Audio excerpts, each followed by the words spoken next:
Standard 10 unit 6 એમાં આપણે આજે જોઈશું આઈ લવ યુ ટીચર. બહુ જ મસ્ત પાર્ટ છે. તો લેટ્સ સ્ટાર્ટ.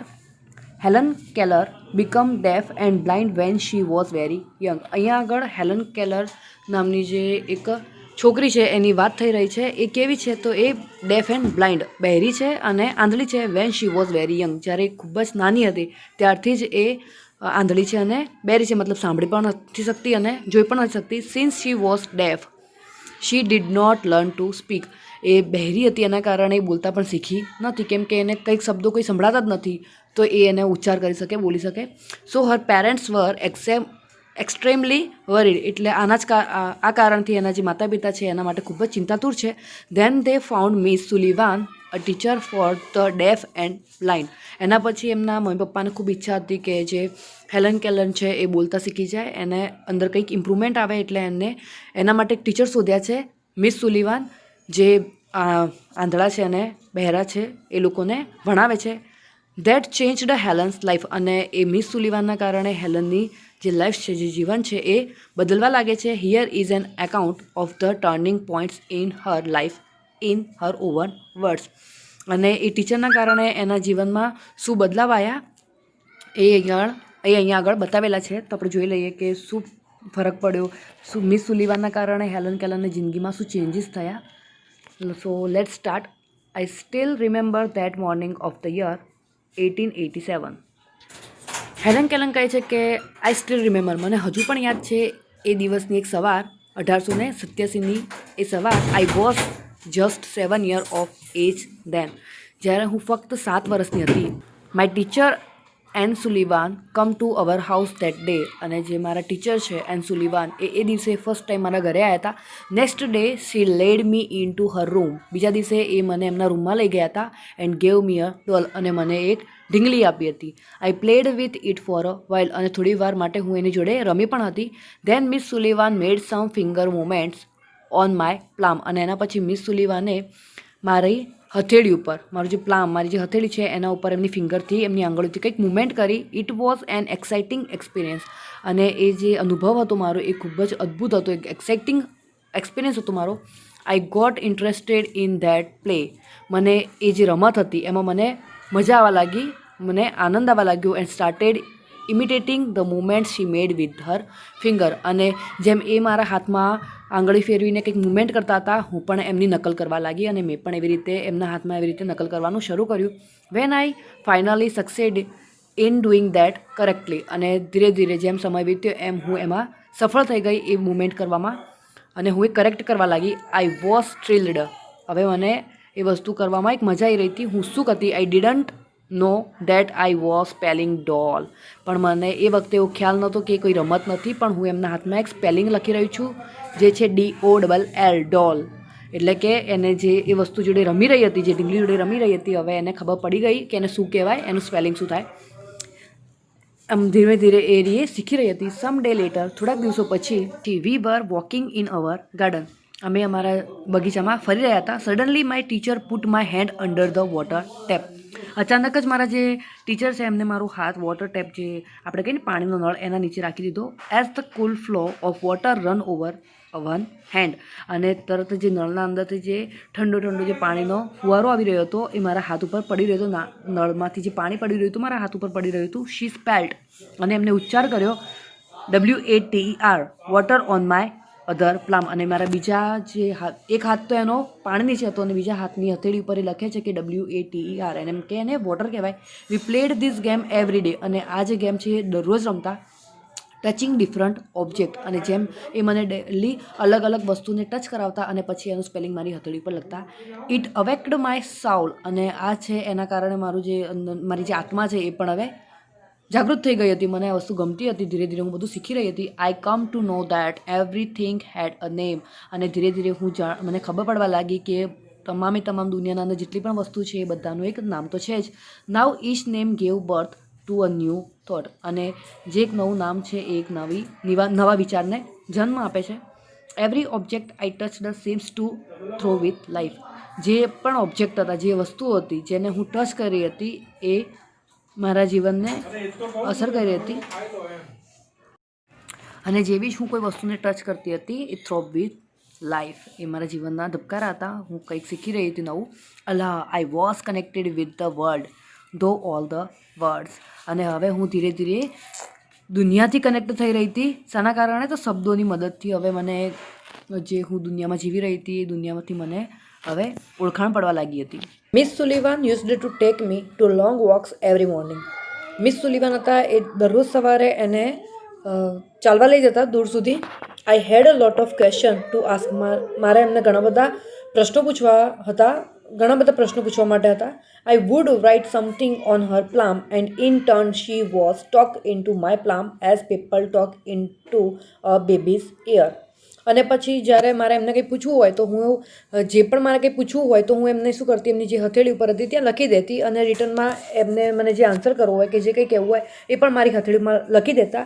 આવી રીતે અમે વાતો કરતા, એવી રીતે વાતો કરતા જાણે કોઈ બેબીના કાનમાં, નાનું બાળક હોય એના કાનમાં વાત કરતું હોય એવી રીતે અમે લોકો વાતો કરતા. My teacher satisfied my curiosity. અને મારી જે જાણવાની જિજ્ઞાસા હતી એ જાણીને મારા ટીચર હતા એ ખુશ હતા. એમને સંતોષ હતો કે હું આટલું બધું શીખી રહી છું. Now everything around me was full of life. હવે મારી આજુબાજુ જે પણ હતું એ બધું જ મારે જીવનને પૂરું કરી રહ્યું હતું. લવ એન્ડ જોય એ બધું જ એકદમ સુંદર હતું અને એ બધામાં હું મજા લઈ રહી હતી. The second stage of learning was more difficult. પણ ભણવાનો જે સેકન્ડ સ્ટેજ હતો એ થોડોક અઘરો હતો. It was also based on the sense of touch. અને શેના ઉપર બેઝ હતો, એનો આધાર હતો એ ટચ ઉપર હતો. મતલબ કે પહેલાં શું કરતા, એ લોકો કોઈ પણ થિંક દેખતા તો મિસ સુલિવાન એના પ્લામમાં એટલે કે હથેળીના ઉપર એનું સ્પેલિંગ લખતા અને એ લોકો એવી રીતે શીખતા હતા. હવે એમને શું કરવાનું છે, કોઈ પણ વસ્તુ ટચ કરીને બતાવવાની છે કે એ ઓબ્જેક્ટ શું છે. Miss Sullivan would speak a word. હવે મિસ સુલિવાન છે એ વર્ડ બોલે છે. And ask me to touch her lips and throat slowly. એ જે શબ્દ બોલતા એ મને બોલવા માટે કહેતા. મને એમ કહેતા કે એમના જે હોઠ છે એને અડવાનું અને પછી કહેવાનું અને પછી એમના ગળાને ટચ કરવાનું slowly.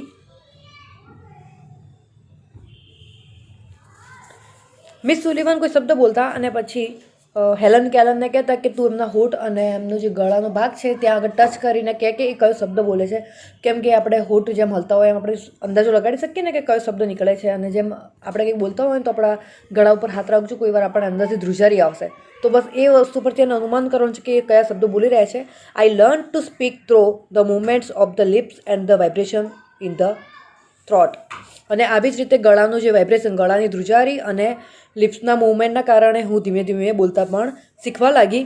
Van I uttered my first word. જ્યારે ફર્સ્ટ ટાઈમ હું પહેલો મારો એક શબ્દ ઉચ્ચાર્યો, it gave me boundless delight. અને એને મને અનહદ ખુશી આપી, ઘણી બધી. આમ કે મને એ બધું જાણીને મને બહુ જ આનંદ થયો.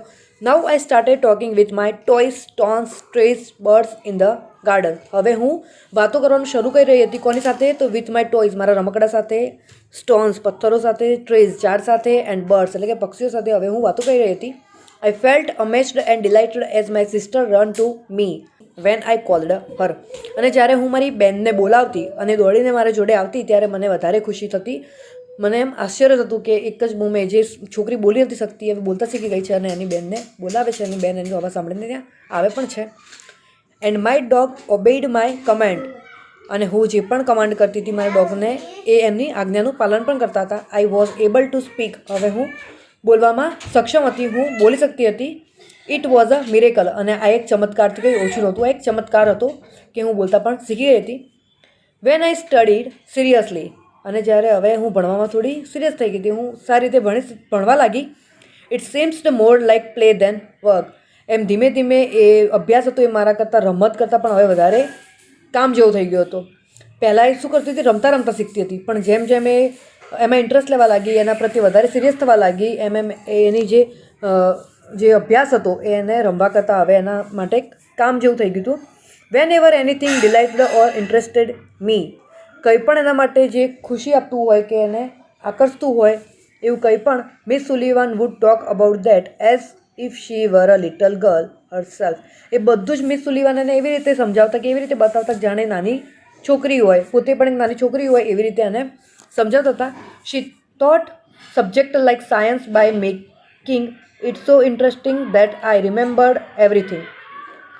અને સાયન્સ જેવા જે સબ્જેક્ટ છે એ તો એમને એવી રીતે ભણાવતા ને એને એટલું બધું ઇન્ટરેસ્ટિંગ બની કરીને એમને બતાવતા કે એને બધું જ યાદ રહી જતું હતું, એટલું સારી રીતે રહ્યા ભણાવતા હતા એને. Finally my teacher began teaching me to read. અને છેલ્લે મારા ટીચર છે એમને મને ભણાવવાનું અને વંચાવવાનું શરૂ કર્યું. I first read the letter and later on read with Braille. હવે ફર્સ્ટ ટાઈમ એમને શું રીડ કરવાનું શરૂ કર્યું, જે રેસ્ડ લેટર છે, જે ઉપસેલા લેટર કહેવાય ને, તમે બ્રેઇલ લિપિ જોઈ હશે ને તો એના અંદર એ લોકો જે લખે ને ડોટ ડોટ ડોટ કરીને એવી સ્લેટ આવે, એના અંદરથી ટપ ટપ કરીને લખવાનું હોય અને એના અક્ષર જે હોય ને એ ઉપસી જાય. પછી એ લોકો આંગળી ફેરીને એ અક્ષરને સમજી શકે કે એને ટચ કરે તો એને આઈડિયા આવી જાય કે ક છે કે ખ છે. એવી રીતે એ જે રેસ્ડ લેટર હતા એના ઉપરથી હવે એ વાંચવાનું શીખી રહી હતી, જેને આપણે બ્રેઇલ લિપિ કહીએ છીએ. એ બ્રેઇલ શીખી રહી હતી. આઈ learn two write with both ordinary as well as bread type writer. હવે બંને રાઇટર એટલે કે લખવાનું શીખી રહી હતી, જે ઓર્ડિનરી આપણે સામાન્ય રીતે જે લખો છો એ, અને બીજું બ્રેઇલ લિપિ એ પણ એ શીખી ગઈ હતી. I was well on my path to become a well educated person. હું મારા રસ્તા ઉપર જે શીખવાનો મારો જે રસ્તો હતો એના ઉપર હું સારી રીતે કવર કરી રહી હતી, બધું શીખી રહી હતી અને એક એજ્યુકેટેડ પર્સન બની રહી હતી, એક સારું એવો અભ્યાસ કરતા એ થઈ રહી હતી. I was provided all the possible opportunities to develop my ability and I made the maximum use of them. કે જેટલી તકો હતી એ હવે પોતે એનો ઉપયોગ કરી હતી, બધા તકનો ઉપયોગ કરી રહી હતી અને જેની એબિલિટીઝ છે, જે ક્ષમતાઓ છે એ વધારી રહી હતી. And I made the maximum use of them. અને જેટલો બને એટલાનો એ જે શીખી રહી હતી, જે શીખી હતી બધાનો મેક્સિમમ બને એટલો યુઝ કરતી હતી. I development great confidence and I even visited the president Cleveland at the White House. હવે એના અંદર જે કોન્ફિડન્સ હતો એ પણ બહુ વધી રહ્યો હતો, કોન્ફિડન્સમાં આવી રહી હતી. એ સારું હવે શીખવા લાગી હતી, કામ કરવા લાગી હતી અને એક વખત એને પ્રેસિડેન્ટની મુલાકાત પણ લીધી હતી. કઈ જગ્યાએ? તો ક્લેવેલેન્ડ છે એટ વ્હાઇટ હાઉસ. વ્હાઇટ હાઉસના અંદર એને પ્રેસિડેન્ટની મુલાકાત લીધી હતી, જે ક્લેવેલેન્ડમાં છે. In 1890 at the age of about 10, એ લગભગ 10 વર્ષની હતી. I moved to the Perkins institution. અને એ પછી પાર્કિન્સ ઇન્સ્ટિટ્યુશન છે ત્યાં આગળ એ જાય છે. Here my teacher Anne Sullivan continue to teach me. અને ત્યાં આગળ મિસ સુલિવાને એને આગળ ભણાવવાનું શરૂ કર્યું. I could make friends with other blind children here.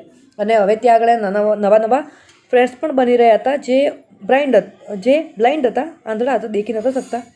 My loneliness began to disappear. હવે જે એની એકાંતતા હતી, કે પહેલાં એ નાની હતી, એ સાંભળી નથી શકતી, દેખી નથી શકતી, એટલે એના કોઈ ફ્રેન્ડ નહોતા, પણ ધીમે ધીમે હવે એના ફ્રેન્ડ બનવા લાગ્યા છે અને એનું જે એકલતા છે એ હવે દૂર થવા લાગી છે.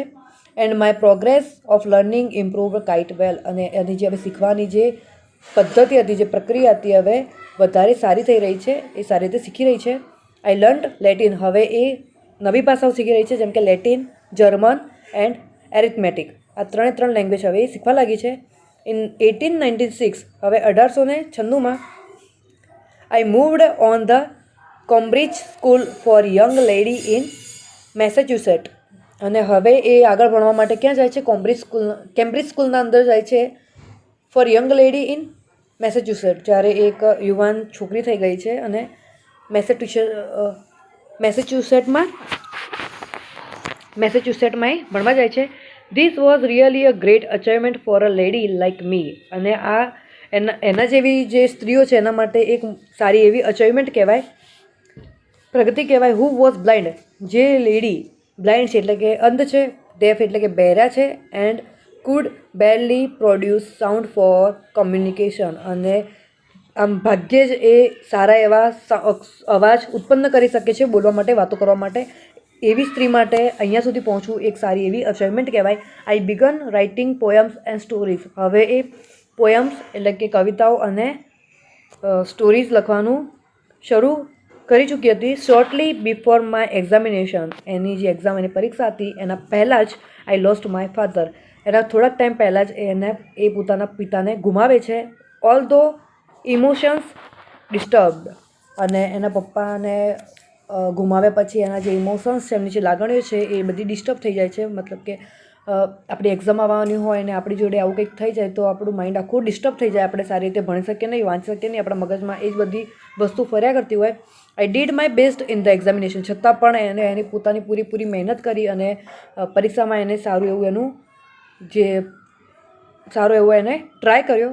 My teacher could not company me to the examination hall, અને એના જે ટીચર છે એને એના એક્ઝામિનેશન હોલમાં એટલે કે પરીક્ષા રૂમના અંદર કોઈ સાથ આપ્યો નહોતો, એ એની જોડે નહોતા. There a teacher spelled out the question in my hand and I tried out the answer. અને જ્યારે એ એક્ઝામ આપવા બેઠી ત્યારે એને એક ટીચર હતા, એને શું કરતા, એના જે ક્વેશ્ચન છે એના હાથના અંદર એ સ્પેલ કરતા, એનો સ્પેલિંગ લખી દેતા કે આ ક્વેશ્ચન છે, અને એ પછી એ સમજી અને એનો આન્સર એ નોટમાં કે જ્યાં સપ્લિમેન્ટરી હોય ત્યાં લખતી હતી. When the result was declare, અને જ્યારે એનું રિઝલ્ટ જાહેર થાય છે, I was so full of joy to hear that I had passed all the subject. અને એને ખૂબ જ ખુશી થાય છે જ્યારે એ સાંભળાય છે કે બધા સબ્જેક્ટના અંદર, બધા વિષયની અંદર પાસ છે. Remember my first day at the Radcliffe college in 19. અને જ્યારે ફર્સ્ટ ટાઈમ એ રેડક્લિફ કોલેજમાં જાય છે, હવે એ કોલેજમાં આવી ગઈ છે, એનો પહેલો દિવસ છે, 1900ની સાલ છે, અને એને યાદ છે કે I knew there were challenges in my way but I was eager to overcome ધેમ.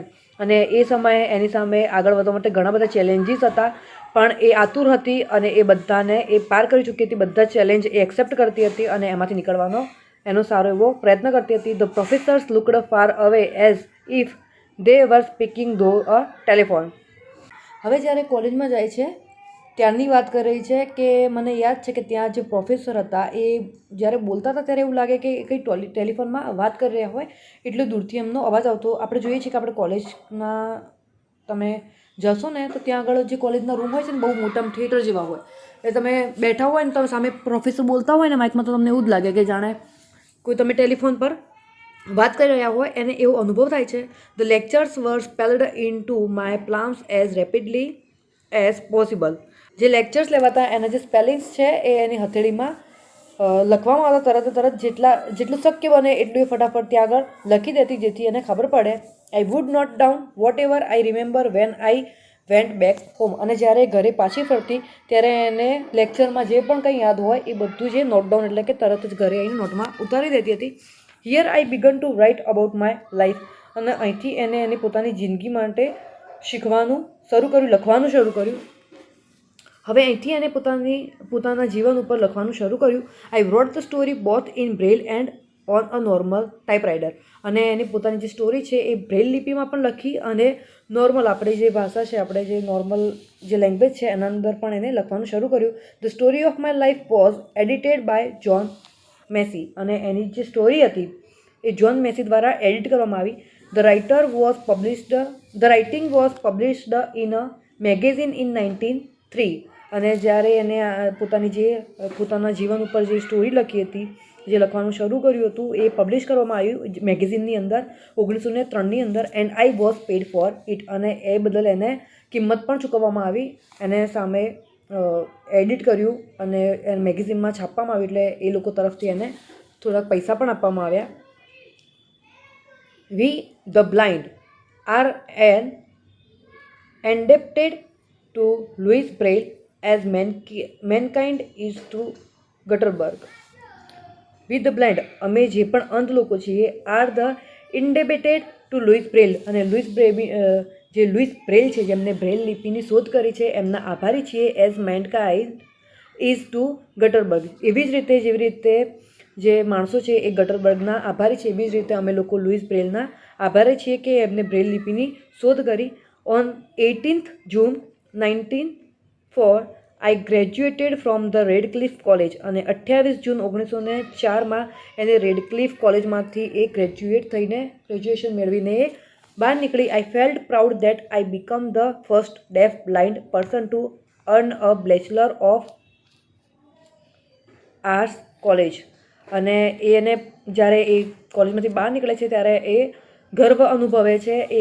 એ છોકરી છે એ બ્લાઇન્ડ પણ છે અને ડેફ પણ છે, અને એવી છોકરી એ આટલું સારું ભણીને બહાર નીકળે છે. આર્ટ્સની અંદર બેચલર એટલે કે BA થઈ જાય છે. બેચલર ઓફ આર્ટ્સમાં એ ડિગ્રી મેળવીને બહાર નીકળે છે એટલે એને ગર્વ થાય છે પોતાની જાત ઉપર કે બહેરી અને આંધળી હોવા છતાં પણ એને એટલી સારી ડિગ્રી પ્રાપ્ત કરી. I began to feel that I must educate people on way to help the blind. અને એને એવું વિચાર્યું કે હવે એ જે બ્લાઇન્ડ છે, જે અંધ લોકો છે, એને ભણાવવાનું શરૂ કરશે જેથી એ લોકો પણ સારી એવી લાઈફ જીવી શકે. My prime goal in my life was to spread awareness regarding the poor, neglected state on the blind. અને પછી એનો જે પ્રાઇમ ગોલ હતો, એનો જે મુખ્ય ગોલ હતો જીવનનો, એ એવો હતો કે એ બધી જ જાગૃતતા ફેલાવશે. ક્યાં આગળ? Regarding the poor neglected state. એવા લોકો જે દુર્લક્ષ છે, જે કોઈ વસ્તુ ઉપર ધ્યાન આપતા નથી, અંત માણસો છે, એને એમની તરફ દુર્લક્ષતા રાખે છે, ઘૃણાની લાગણી રાખે છે, એવા લોકો પ્રત્યે, આવા આંધળા લોકો પ્રત્યે એ લોકોના અંદર જાગૃતતા પેદા કરશે. There innate abilities and their inspirations, I had to raise funds not only to sustain a living for myself but also start projects to remove darkness and miseries from the lives of the other blind people. જે અંધ લોકો છે એમની અંદરની જે સક્ષમતા છે કંઈક કરવાની, એને જાગૃત કરશે અને એમના માટે એક પ્રેરણા બનશે. આઈ હેડ ટુ રેઝ ફંડ. અને એ જે ફાળો છે એ ફાળો ભેગો કરશે અથવા તો ઉઘરાવશે. Not only to sustain a life of myself, એ પોતાની જીવન માટે નહીં, but also to start project to remove darkness and miseries from the lives of other blind people. પણ જે બીજા અંધ લોકો છે એમના જીવનનો અંધકાર દૂર કરવા માટે અને દુઃખ દૂર કરવા માટે એ આ ફંડ જમા કરી રહી છે. I strongly felt that I must give the other what I had gained from my teacher અને એને અંદરથી એટલું એકદમ મજબૂત એમની જે ફિલિંગ હતી, એક સારી એવી ફિલિંગ હતી, ગટ ફિલિંગ હતી કે જેવું એની જે ટીચર હતી મિસ સુલિવાન, એમના તરફથી એને જે પણ કંઈ મેળવ્યું છે એ બધું જ એ બીજા લોકોને આપશે, બીજા લોકોને પણ શીખવશે. Then come a dark cloud in my sky. અને પછી જ અચાનક એક દિવસ એની જિંદગીમાં એવું કહે છે કે dark cloud in my sky એટલે કે મારા જીવનમાં અંધારું છવાઈ ગયું. I was deeply concerned about that. અને હું એ વિશે એ બધું બહુ વિચારવા લાગી. My teacher's eyesight was worsening day by day. એના જીવનમાં એક અંધકાર છવાવા લાગ્યો, એક ઊંડા વિચારોમાં ડૂબવા લાગી, કેમ કે એના જે ટીચર હતા મિસ સુલિવાન, એની જે આઈસાઇટ હતી, જે દ્રષ્ટિ હતી, એ હવે ધીમે ધીમે ખરાબ થઈ રહી હતી, બગડી રહી હતી અથવા તો ઘટી રહી હતી. As a result she could not see clearly. અને એનું પરિણામ એ આવ્યું કે એ હવે બરાબર જોઈ શકતા નથી. She was brave enough to fight against her problem. પણ એટલા બહાદુર છે કે એમની જે પણ પ્રોબ્લેમ્સ છે એની સામે એ સારી રીતે લડી શકે છે. But I was sorry because she did not hide to her problem. પણ મને દુઃખ છે કે એ પોતાની જે પ્રોબ્લેમ્સ છે એ છુપાવી શકતા નથી. એ મારાથી છુપાવવા માગે છે પણ એ છુપાવી શકતા નથી કેમ કે હવે અત્યારે એમને કંઈ દેખાતું જ નથી. Instead she continue to help me. અને હવે એમને હરેક વસ્તુમાં મારી મદદની જરૂર પડે છે. At last my teacher lost her eye sight completely and become blind by the year 1935. એ આંધળા છે, હવે ધીમે ધીમે દેખી શકતા નથી. એમને હેલન કેલનની મદદની જરૂર પડે છે પણ એ બને એટલું એનો સામનો કરી રહ્યા છે. પોતે એમને એવું બી દેખાડવા માગે છે કે એને અત્યારે પણ આંખમાં કંઈ પ્રોબ્લેમ નથી અને પોતાની પ્રોબ્લેમ છુપાવવા માગે છે અને હેલન કેલનની કોઈ હેલ્પ લેતા નથી. પણ ધીમે ધીમે જેમ દિવસો બીતે છે એમ એ પોતાની પ્રોબ્લેમ છુપાવી શકતા નથી અને એને હેલન કેલનની મદદની હવે જરૂર પડે છે કેમ કે એ બિલકુલ જોઈ શકતા નથી. અને છેલ્લે એમની દૃષ્ટિ છે એ પૂરેપૂરી ખોઈ બેસે છે અને એ પણ અંધ થઈ જાય છે 1935ની અંદર. શી સેક્રિફાઇસ્ડ હર આઈસાઇટ ફોર મી. અને એમની જે પોતાની આંખો છે એ આ હેલન કેલન માટે ત્યજી નાખે છે, ત્યાગ કરે છે. What a great sacrifice it was. અને કેટલો મોટો ત્યાગ કહેવાય એમના માટે. If she had not supported and discouraged me to learn.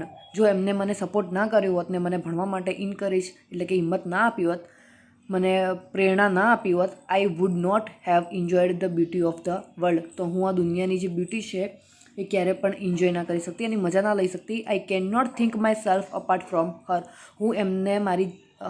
હું મારી જાતને એમનાથી અલગ નથી સમજતી. અમે બંને એક જ છીએ, હું એમનાથી અલગ નથી. My heart always speaks I love you teacher. અને એમના માટે કરીને મારું દિલ હંમેશા કહે છે કે આઈ લવ યુ ટીચર. સો અહીંયા આપણો પાઠ પૂરો થાય છે. આ હેલન કેલરની સ્ટોરી હતી જે છોકરી નાનપણથી જ બહેરી અને આંધળી હોય છે, પણ મિસ સુલિવાન એના જીવનમાં એક નવી રોશની લઈને આવે છે અને બધું શીખવે છે, લખતા વાંચતા બોલતા બધું શીખવે છે અને એને આટલી સારી એ એજ્યુકેશન એની લાઈફમાં મેળવી શકે છે. બેચલર ઓફ આર્ટ્સ થાય છે. એને પોતાના પર ગર્વ છે. હવે બીજા અંધ વ્યક્તિઓ માટે કંઈક કરવા માગે છે અને છેલ્લે એના જે મિસ સુલિવાન જે ટીચર છે એ પણ હવે ધીરે ધીરે અંધ થઈ રહ્યા છે, એમની દૃષ્ટિએ ગુમાવી ચૂક્યા છે અને એ પોતાની આંખ છે એ હેલન કેલન માટે ત્યજી દે છે. અને એટલે જ હેલન કેલન એમ કહે છે કે હું અને મારા ટીચર કંઈ અલગ નથી, અમે બંને એક જ છીએ અને હું મારા ટીચરને ખૂબ જ ચાહું છું. આઈ લવ માય ટીચર. સો અહીંયા એક્સરસાઇઝ જોઈ લઈએ. કોમ્પ્રિહેન્શનની અંદર ટ્રુ ફોલ્સ છે, C4 એ કરવાનું છે. એના પછી C6 tick the mark the correct option. એના પછી C7 આન્સર ક્વેશ્ચન અને C8 જે 3 અને 4 સેન્ટેન્સમાં તમારે આન્સર આપવાનું છે અને એના પછી છે C9 write short note. Okay, thank you.